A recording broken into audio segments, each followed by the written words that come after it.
देशाचे पंतप्रधान आदरणीय मोदी साहेबांचे कोल्हापूरमध्ये महायुतीच्या उमेदवारांसाठी प्रचार दौरा प्रचार सभा आहे आणि त्यावर बोलत असताना संजय राजाराम राऊत ह्याचं म्हणणं असं आहे की देशाच्या पंतप्रधानांनी कोल्हापूरच्या गादीचा अपमान करू नये, छत्रपती घराण्याचा अपमान करू नये, छत्रपतीच्या घराण्याच्या विरोधात प्रचार करायला येणं म्हणजे तो गादीचा अपमान. तर मग मी संजय राजाराम राऊतला सांगेन की मग हाच नियम, हीच भूमिका तुम्ही साताऱ्यामध्ये का घेतली नाही? तिथे छत्रपती उदयनराजे भोसले उभे आहेत. ती गादी पण आमच्यासाठी तेवढीच महत्वाची आहे, तेवढीच मोठी आहे. शिवरायांच्या वंशजांच्या विरोधात मग तुतारीचा उमेदवार का उभा आहे?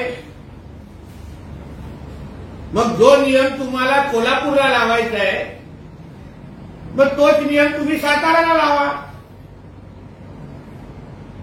तिथे तुम्ही गादीचा अपमान करत नाही आहात. थेट उदयनराजे भोसलेंच्या विरोधात तुमचे शशिकांत शिंदे तुतारी वाजवायला तिथे बसलेले आहेत. म्हणून उगाच स्वतःचं ठेवायचं झाकून, दुसऱ्याचं बघायचं वाकून, हे जी काय संजय राजाराम राऊतची घाणेरडी सवय आहे ती सवय आता त्यांनी बंद करावी. तुम्ही पहिला साताऱ्याच्या उमेदवार थांबवा, मग आम्ही विचार करू. आणि देशाचे पंतप्रधान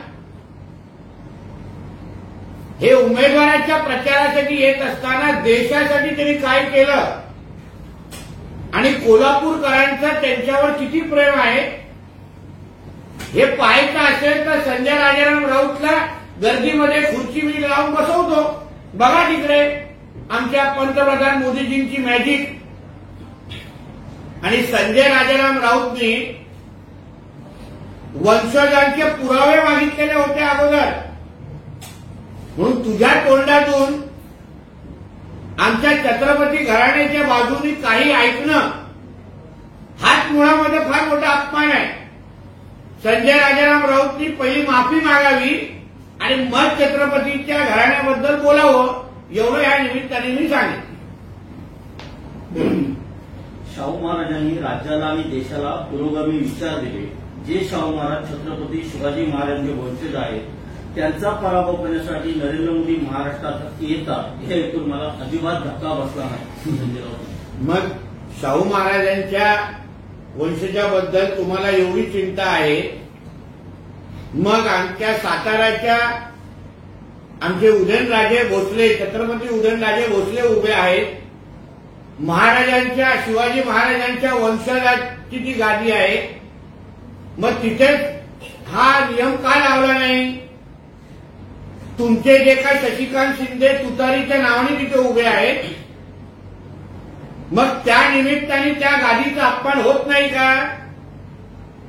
तुम्ही जय भवानी या शब्दावर एवढं निवडणूक आयोगाबरोबर एवढं लढताय, मग जय भवानी जय शिवाजी ही जी काय घोषणा आम्ही पिढ्यानपिढी देतोय त्याच शिवाजी महाराजांचे वंशज, त्याच गादी मधले एक व्यक्ती आज साताऱ्यामध्ये निवडणूक लढवत आहेत.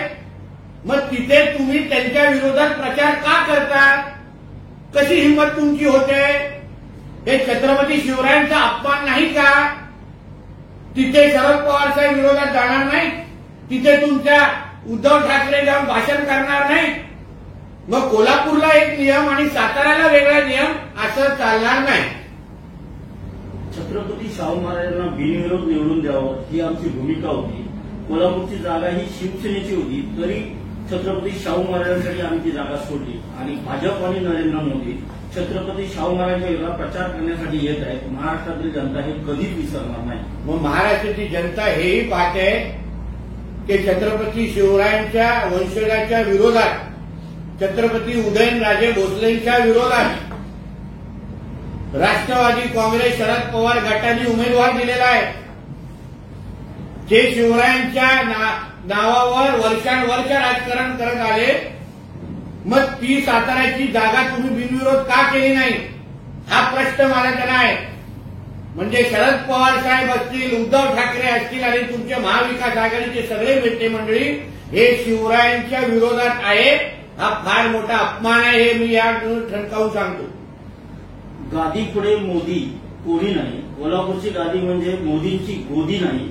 भाजपा त्या गादीचा अपमान करत आहे असं संजय राऊत. मग गादीच्या समोर ना उद्धव ठाकरे मोठा आहे, ना पवार साहेबांना मोठं होण्याची त्यांच्या समोर इच्छा आहे.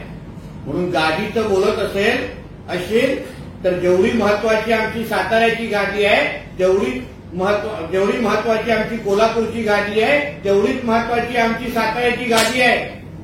म्हणून एका छत्रपतींना एक न्याय आणि दुसऱ्या छत्रपतींना दुसरा न्याय. तुम्हाला उदाहरण द्यायचं असेल तर पहिलं तुमचं सांगा, तुम्ही काय साताऱ्याला करतात. तिथे छत्रपती उदयनराजे भोसलेंच्या विरोधात कशाला भाषणं करतात. शिवरायांच्या विरोधात भाषणं करण्याची तुमची आणि तुमच्या महाविकास आघाडीच्या लोकांची हिंमत कशी होते सांगा मला तुम्ही.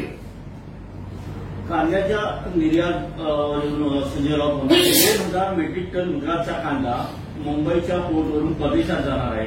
गुजरातच्या व्यापाऱ्यांना आणि ठेकेदारांना मालामाल करण्याचा हा डाव आहे. महाराष्ट्राचा कांदा मात्र सडवला जातो, इथे मात्र निर्यात होतो. गुजरातचा कांदा किती गोड लागतो, किती चविष्ट आहे हे तू तुझ्या जरा मालकाच्या कुटुंबाला आणि मालकाला विचार.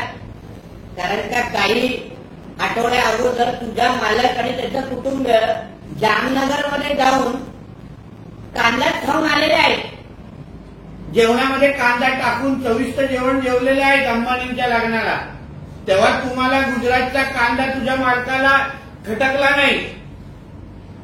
म्हणून पहिलं गुजरातच्या कांद्याची काय चव आहे तुझ्या पहिल्या मालकाला विचार आणि मग तुझं थोबाड उघड.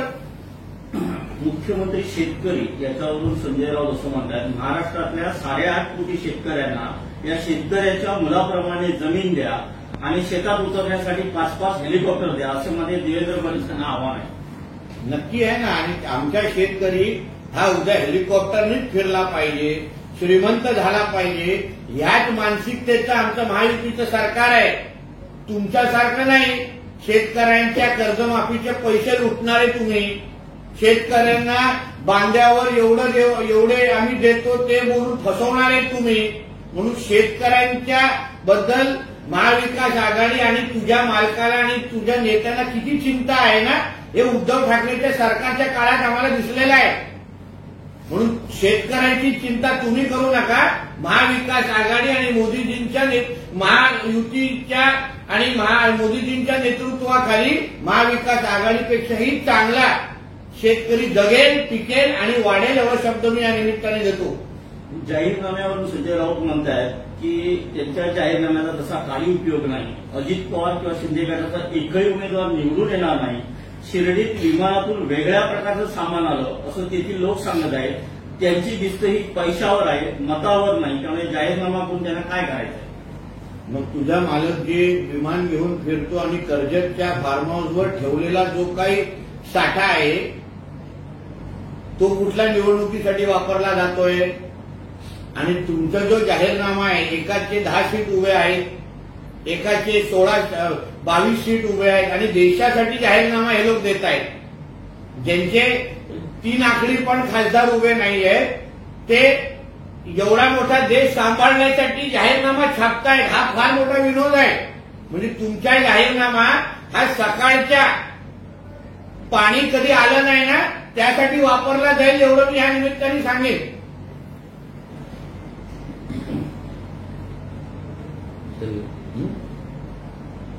उत्तर मध्य मुंबईत काँग्रेस विरुद्ध काँग्रेस वर्षा गायकवाड यांना उमेदवारी दिली आहे. नासिम खान त्यामुळे काँग्रेसमध्ये अजून खूप फटाके फुटायचे.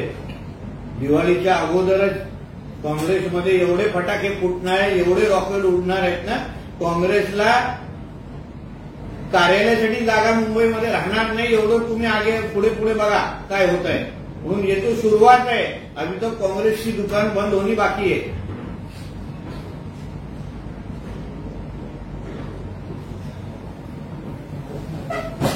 थँक्यू. हो.